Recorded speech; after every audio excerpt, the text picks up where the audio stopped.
in giving away the control, you got it. You got the kind of control you wanted. That's to say, where you had a loving relationship to the world,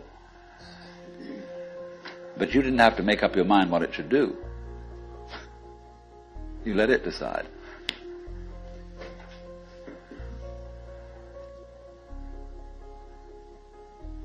Now, do you see that's how your bodies work? You don't have to make up your mind what your nerve cells are going to do. You've delegated all that authority.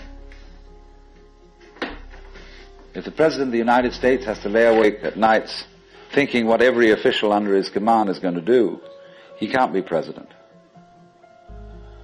He's got to make an act of trust in all those subordinates to be responsible and carry on their things in just the same way as you make an act of trust to all your subordinate organs to carry on their functions without you having to tell them what to do. And this is the secret of what we will call organic power as distinct from political power. Lao Tzu puts it in this way: the great Tao flows everywhere, both to the left and to the right. It loves and nourishes all things, but does not lord it over them.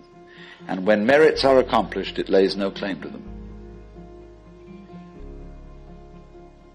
The more, therefore, you relinquish power, trust others, the more powerful you become. But in such a way that instead of having to lie awake nights controlling everything, you do it beautifully by trusting the job to everyone else. And they carry it on for you. So you can go to sleep at night and trust your nervous system to wake you up in the morning. You can even tell it, I want to wake up at 6 o'clock, and it'll wake you up just like an alarm clock. This seems a sort of paradox to say this, but the principle of unity,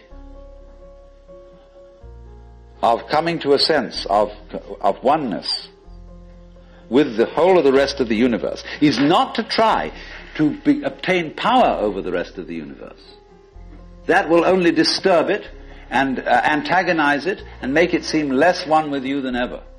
The way to become one with the universe is to trust it as another, as you would another, and say, let's see what you're going to do.